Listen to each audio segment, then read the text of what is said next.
Well, thanks for being here. I appreciate it.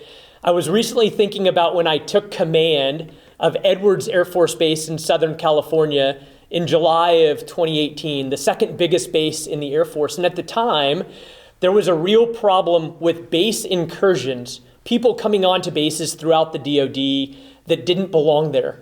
So I took command on that July morning, and all of those things that I had to do on that day, I decided that I needed to prioritize an hour with law enforcement on base, our security forces squadron. And I went there and I talked to their commander, and I talked to their senior enlisted leader, and then I had a chance to talk to about 50 of those amazing defenders that were headed out to post for the afternoon and the evening. And my message was simple. I trust you, I appreciate you, and I fully support you.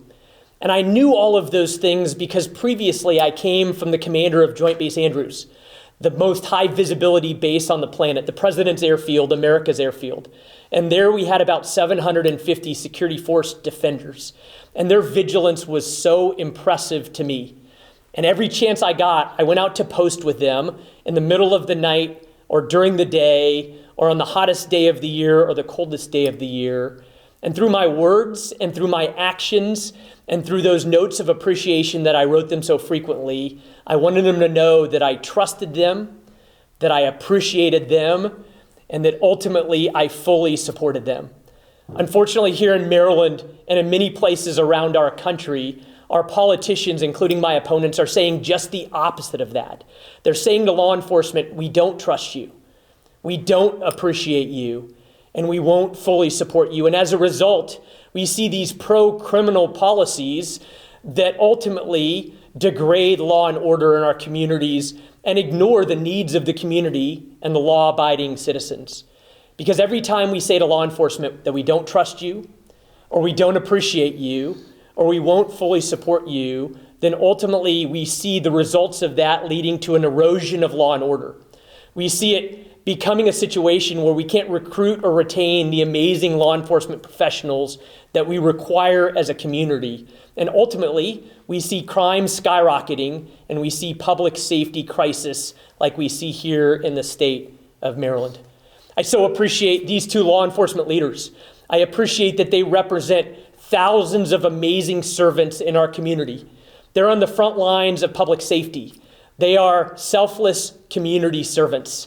And I appreciate that these two have supported me and endorsed my candidacy for United States Senate. There are two others who have done the same that couldn't be here today, Sheriff Lewis and Sheriff Phillips. And I suspect that we'll have many more in the days and weeks to come.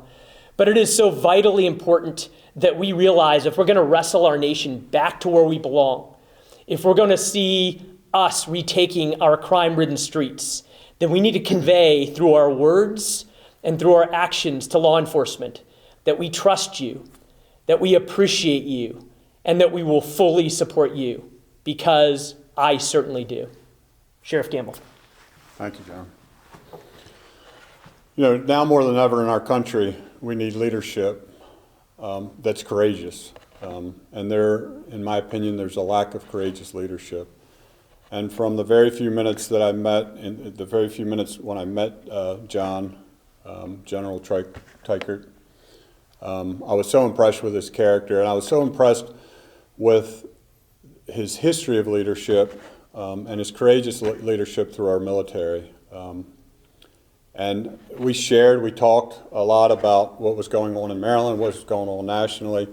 You know, sadly, I just read today where there was an arrest of a illegal alien who came across our border, our unsecured border, that murdered and horrifically raped and murdered a young lady in Aberdeen, Maryland. So it is hitting home, some of the lack of leadership that our elected officials in government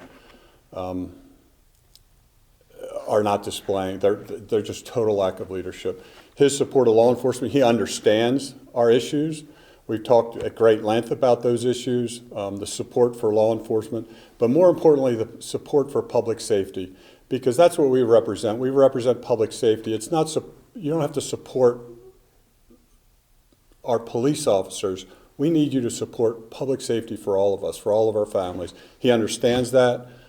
He understands the issues, and I stand behind him, and I fully endorse him for United States Senate. Thank you for having me. Thank you, sir. I appreciate Thank it. you. Chair Principal, please. Thank you.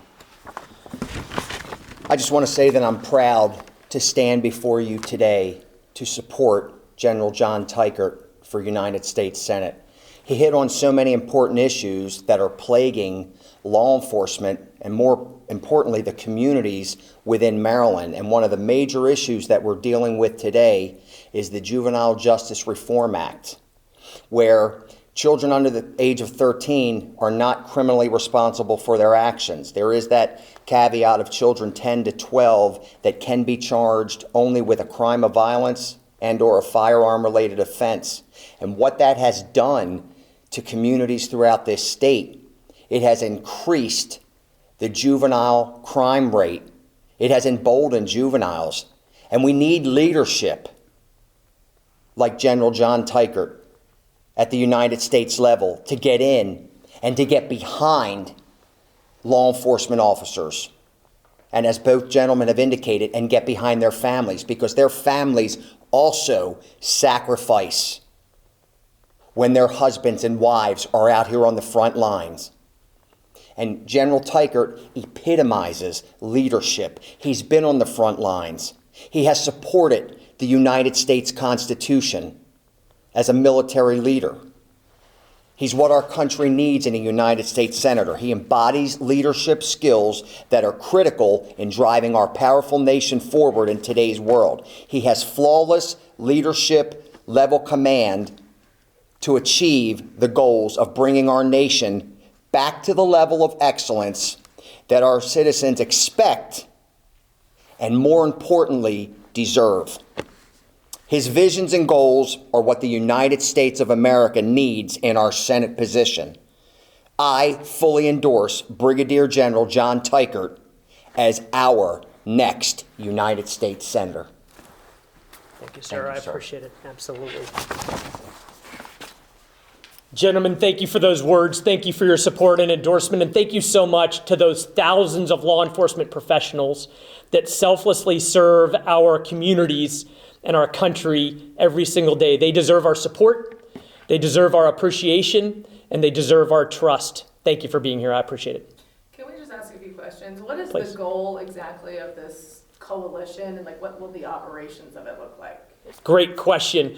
We have put together a few other coalitions. We stood up a veterans coalition. We're doing parents and faith leaders shortly. And these are advisors to me as a candidate. These are community leaders and influencers that help me understand what our state and communities need, and ultimately that can advise me and be a mouthpiece for me as I try to crisscross this state and get the message out of leadership, not politics. Last and only other question we have. You know, Maryland's obviously a blue state. I've only had Democratic U.S. senators for the past couple of decades. What do you think it is about your message that will ultimately sway voters? People are thirsting for leadership and leaders. They have seen politics and politicians fail them in community and public safety, in the economy, in education, in national and border security. And as I get out and meet people in downtown Baltimore or Prince George's County or Somerset or Garrett County, and as I speak to them face to face, they are understanding that conservatives have the message that they need to make their lives and communities better, and it can only be brought about by leaders, not by politicians. Perfect. All right? That's all the questions I have. Thank you very much. I appreciate Thank it. you. Thank you. All right. Thank you. Gentlemen, thank you so much. Thank you. It was awesome. Great Thank you. words, and I am honored by your support and